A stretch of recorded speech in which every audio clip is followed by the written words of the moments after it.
as dívidas, até baixaram essa dívida. Quanto era a dívida quando vocês chegaram e quando saíram, quanto ficou essa dívida do Flamengo?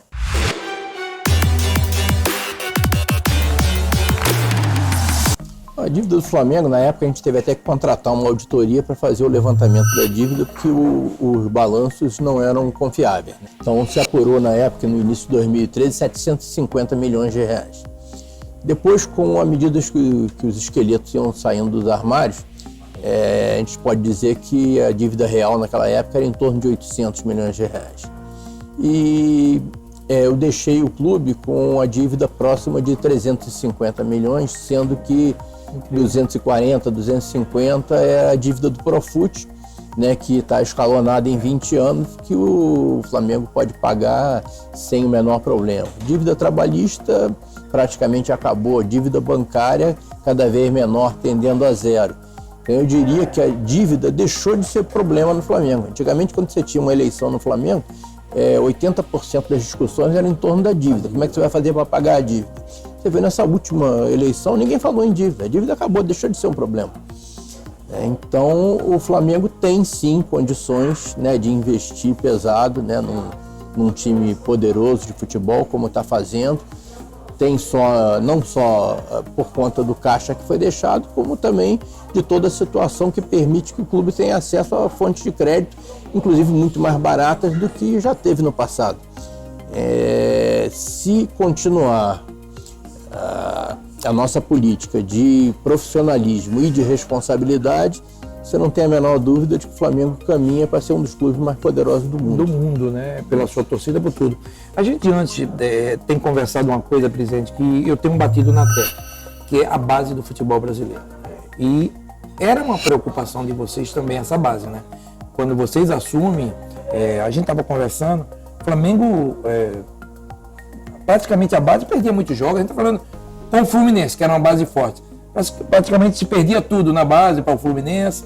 Como houve esse crescimento, né? Esse trabalho de base ele é fundamental nos clubes, né? É fundamental, principalmente se você levar em consideração a história do Flamengo, né? O Flamengo sempre montou grandes clubes a partir da sua base. O Flamengo foi campeão do mundo em 81, né, com 8 jogadores, né, formados em casa do total dos 11 titulares ali. E ao longo do tempo, o Flamengo era reconhecido internacionalmente como um clube de excelência na formação de jogadores. E ao longo do tempo, o Flamengo foi perdendo essa competência. Quando a gente chegou no Flamengo, realmente você tinha excelentes profissionais cuidando disso, mas você não tinha investimento e a gente estava perdendo terreno, né? Você citou o Fluminense, então o Fluminense tinha um trabalho de base que era referência aqui no Rio de Janeiro, que nós tínhamos que correr muito atrás para chegar onde eles estavam. Agora, trabalho de base, eu sempre disse, né? Você pode pegar minhas entrevistas desde 2013, não tem nada mais importante num clube de futebol do que você trabalhar a base. Eu sempre disse isso, sempre tive essa consciência. E salva os clubes na parte financeira em alguns momentos. Exatamente. Agora, você precisa ter a consciência também que o investimento de base é um investimento de longo prazo. Você não investe hoje para colher o resultado daqui a 15 minutos, nem daqui a 1 ano, nem daqui a 2 anos, nem daqui a 3 anos. Então, o que a gente começou a investir na base lá em 2013, nós estamos começando a colher os frutos agora. Você não tem a dúvida que a base do Flamengo é uma máquina de fazer dinheiro. Você tem jogadores de altíssimo nível desde 10 anos de idade até 20. Todas as categorias têm jogadores de seleção brasileira e o Flamengo hoje tem condições de fazer aquilo que fez no passado, inclusive, né, que é aquela coisa de trazer o jogador de meia confecção. Um jogador está fazendo sucesso lá, se destaca num campeonato sub-15, o Flamengo vai lá, faz um acordo com o clube, traz, e esse jogador pode explodir no Flamengo mais na frente. Mas hoje, você não acha mais difícil, presidente, você manter esse atleta? Quer ver uma coisa? O Vinícius Júnior era um valor de 30 milhões, aí aparece Barcelona e Real Madrid, ele é vendido a 45, uma venda extraordinária. Uma venda, inteligência de vocês na hora de fazer a venda, mas assim, você não acha que cada vez é mais difícil você manter, né, esses jogadores, né? Porque os clubes europeus acederam esses jogadores, vêm com tudo e fica difícil, até pagando essa multa, né? O Flamengo tem condições de manter esses jogadores mais tempo, porque o jogador é vendido com 17 anos, ele ficou até 18, que é o limite da sua saída. O Flamengo tem condições de manter esses atletas? Olha, realmente existe um desequilíbrio muito grande assim, em termos de poderio e de dinamismo econômico entre o futebol de determinados países europeus e o brasileiro, ainda. Tá? Então, quando você produz um Vinícius Júnior, né? Quando produz um Paquetá, um Reinier, né? E jogadores de outros clubes, né? O Rodrigo dos Santos, é muito difícil você segurar aqui. Mas se você trabalhar bem, você pode fazer a negociação em condições, né? Se você não estiver pressionado para fazer aquela negociação para pagar a folha do mês seguinte e tal, você tem condições de fazer uma boa negociação. E à medida em que o clube vai se tornando cada vez mais poderoso, e aí no caso o futebol brasileiro tem que acompanhar isso também, vai chegar um ponto que nós vamos ter condições de brigar com os clubes lá de fora. Outra coisa, em relação, presidente, à tua gestão, eu acho que, qual o ponto marcante? Eu acho que vocês têm duas coisas que foram fundamentais, além da gestão ser maravilhosa, mas é equalizar a dívida, né? Isso e o centro de treinamento, né? Eu acho que isso aí é um orgulho para você da tua gestão, né? Ter feito esse centro de treinamento, porque vocês... Os dois, né? Os dois, né? Os dois. Né? São dois pontos marcantes dentro dessa gestão, que é equalizar essa dívida, assentar o Flamengo e o crescimento. O centro de treinamento é perfeito, né? É fundamental, porque é onde você dá condições de trabalho para os jogadores e é onde você dá condições de formação dos atletas da base. Então, eu acho que a construção dos centros de treinamento do Flamengo foi um trabalho fantástico. E a gente não pode deixar de falar aqui do nome do Alexandre Vrobel, que é o nosso vice de patrimônio, que eu herdei, inclusive, da presidente Patrícia Amorim. Legal. Né? A presidente Patrícia não precisava fazer mais nada, a não ser, né? Só o fato dela ter me legado, né? o Alexandre Vrobel, eu acho que ela já fez muito pelo Flamengo. Então o trabalho foi fantástico, né? E a gente conseguiu, né, num período relativamente curto, concluir um centro que estava parado, né? Estava parado há muito tempo, né? Estava lá um esqueleto, conseguimos concluir e fizemos o outro, que é um centro a nível internacional, inspirado no Chelsea, né? Que recebe justamente elogios do mundo inteiro. E isso daí, ao lado da recuperação financeira, foi fundamental, né? E será fundamental para que o Flamengo continue a ter cada vez mais sucesso. É importante para qualquer clube, eu acho, ter esse centro de treinamento. Alguns clubes ainda não têm, mas eu acho que clubes grandes têm que começar a pensar. Agora, presidente, dentro disso tudo tem a fatalidade da morte dos garotos, né? Não sei se é fatalidade ou erro, enfim, que abalou o Brasil, abalou o mundo, né? É uma marca negativa. O que é que você pensa disso aí? Olha, não tem a menor dúvida que essa foi a maior tragédia da história do Flamengo. Desde a fundação do Flamengo, lá em 1895, né, vamos fazer 124 anos, nada foi mais triste, nada foi mais doloroso do que essa tragédia. Né? Por conta de várias situações que você sabe, né, que eu cheguei a ser acusado e tudo, né, eu não gostaria de entrar em maiores detalhes, até para respeitar o trabalho, né, da Justiça, né, do Ministério Público, da delegacia. Eu não gostaria de entrar em maiores detalhes, mas as pessoas sempre me perguntam, né? Eu acho que com tudo o que já apareceu, né, desse inquérito, eu tenho certeza que eu tenho elementos, né, que provam, né, a minha inocência, embora isso tudo para mim seja secundário em relação à grande tristeza que foi a perda dessas crianças. O futebol brasileiro, vamos dizer, o Flamengo, né, presidente? O Flamengo ele cresceu de uma maneira espetacular. Eu sempre digo, a melhor gestão do futebol brasileiro está ligada ao você, quando eu digo você, é o grupo, né? E alguns que hoje estão lá também, fizeram parte no início desse grupo, dessa gestão, né? Me assusta um pouco, presidente, não é o crescimento do Flamengo, é o não crescimento de algumas equipes. E às vezes eu tenho medo que isso aqui vira um campeonato espanhol. De quê?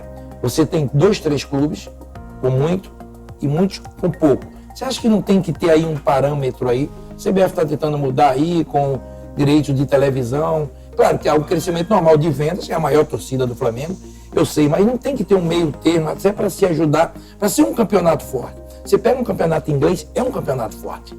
Você vê equipes consideradas do meio para baixo contratando jogadores de seleção brasileira, de seleção africanas, porque eles têm uma condição. Não só o clube de grande. Aqui não, é muito difícil. Há um espaço muito grande entre 2 ou 3 clubes, a verdade é essa, não são os 12, porque não são, a gente sabe disso. Porque a gente fala, o Brasil a gente tem 12 clubes lutando para o título, isso é mentira. A gente tem 3, 4 ali, 5 talvez, lutando, 6 para o título. Os demais aí vão estar indo e voltando. Você acha que não tem que ter uma mudança em relação para ser um campeonato forte, sim, em nome de clubes, mas em relação, na parte financeira, eu não acho. Mas aí você está projetando uma situação, né, de clubes que são grandes, que são poderosos, que estão passando uma situação difícil que você acha, né, que não serão daqui para frente. Não necessariamente isso vai acontecer. Eu acho que o Campeonato Brasileiro é o campeonato mais equilibrado do mundo. Você diz que não, você tem 2, 3 clubes que são sempre os favoritos, por exemplo. O Flamengo é um desses clubes e não ganha desde 2009. Você tem... mas vocês tinham uma projeção. Tudo bem, vocês queriam ganhar. Mas vocês, espera aí. Sim, ele está aumentando, né? Cada vez mais. Cada vez mais o sarrafo ele vai aumentando. Quando a gente chegou, a gente disputava, né, para não cair, aí fomos aumentando e tal. Nos últimos anos a gente já bateu o recorde de pontuação do Flamengo, desde a época dos pontos corridos. Né? Ano passado chegamos em segundo, em 2017 chegamos em terceiro, empatado com o segundo. Né? Em 2016, né? Em 2017 classificamos para a fase de grupo da Libertadores, né? Tivemos aquele problema todo do Paulo Guerreiro, né? E a questão da Sul-Americana também, mas hoje, né, o Flamengo está já há alguns anos num patamar superior, brigando ali na parte de cima da tabela. Outros clubes estão também. Você não vê em lugar nenhum no mundo, né, um clube que um ano é campeão e no outro ano disputa para não cair. No Brasil isso acontece. Então esse equilíbrio existe. Agora, o que existe também é que alguns clubes estão passando por dificuldades, mas dificuldades que podem ser contornadas. Você citou aí o Palmeiras como um desses clubes aí que estão realmente hoje assim... A gestão brilhante também do pelo patrocínio que o Palmeiras tem, claro. E tal, né? Digo que financeiramente ele é talvez o clube mais poderoso do Brasil, mas há 4, 5 anos atrás caiu para a segunda divisão. Então você tem o Internacional hoje vai disputar hoje, não sei quando é que vai passar o programa aí, mas vai disputar hoje a final da Copa do Brasil e estava na segunda divisão até há 2 anos atrás. Então eu acho que o futebol brasileiro é sim um futebol dinâmico, competitivo, né? E agora cada clube tem que cuidar da sua situação e se todos cuidarem bem, nós vamos ser cada vez melhores. Mas essa divisão também em relação à televisão, você não acha que há uma disparidade? Não, isso já foi atenuado, né? Nesse último contrato aí da Globo, você já tem aquela divisão 30, 40, né? Em que você tem parte do prêmio sendo distribuído por audiência, parte distribuído em condições igualitárias e parte de acordo com a pontuação. A única diferença que você tem é no pay-per-view, que pay-per-view é como se fosse bilheteria, né? Bilheteria que você não vai ao estádio, você está em casa, é bilheteria remota. Então é claro que cada um tem que ter o seu pay-per-view. Mas existem várias outras situações que fazem com que outros clubes sejam competitivos também. E, sei lá, pelo menos nesse tempo que eu fiquei aí, eu não vi nenhum grande desequilíbrio, né, nada assim intransponível. Vamos ver, deixa o futebol brasileiro assim, tem um monte de coisa errada, tem calendário, que é uma porcaria e tal, né? Então, isso tudo, se você resolver isso, né, eu acho que a gente melhora o nosso futebol sem precisar pensar nessa coisa de espanholização. Nós estamos muito longe disso. Tá bom, presidente. Presidente, eu quero agradecer aí o carinho pela entrevista, né? E queria fazer uma última pergunta, né? Uma vez eu conversando com o Andrés no Corinthians, eu falei, volta, ele falou, nunca mais. Ele voltou. Falou, não. Aí eu conversei com ele outra vez, não, Ricardo, precisou, eu tive que voltar. O Bandeira volta a uma eleição no futebol do Flamengo um dia? Eu não tenho essa intenção. Eu acho que eu já cumpri minha missão, eu acho que eu fiz o melhor que eu pude.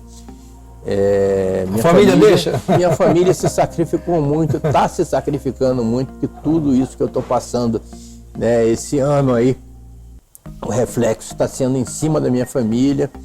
É claro que eu fico muito feliz com todas essas manifestações que a torcida tem feito comigo, Mas eu acho que o Flamengo tem amplas condições de ser bem gerido, né, e deixar eu ficar na torcida, que sempre foi a minha grande vocação. Tá bom, presidente. Obrigado aí pelo carinho da entrevista, tá? Prazer Boa todo sorte meu. em dizer que... Parabéns pelo programa. Obrigado, presidente. E quero dizer uma coisa de coração. Obrigado pelo que o senhor fez, não é só pelo Flamengo, pelo futebol brasileiro. O Flamengo hoje é um exemplo de gestão no futebol brasileiro mundial. Quando se fala do Flamengo, se fala da gestão desses 6 anos. E eu tenho certeza, tem pessoas também competentes que podem seguir esse caminho, né? Estiveram com vocês lá dentro e você, para mim, quando eu falo você, é o grupo. Ninguém ganha sozinho, é o grupo. Parabéns e obrigado pelo que você fez, pelo Flamengo, pelo Brasil, e essa gestão que seja um exemplo para todos os clubes brasileiros. Eu acho que às vezes não tem Vasco, Flamengo, Fluminense, São Paulo, Corinthians.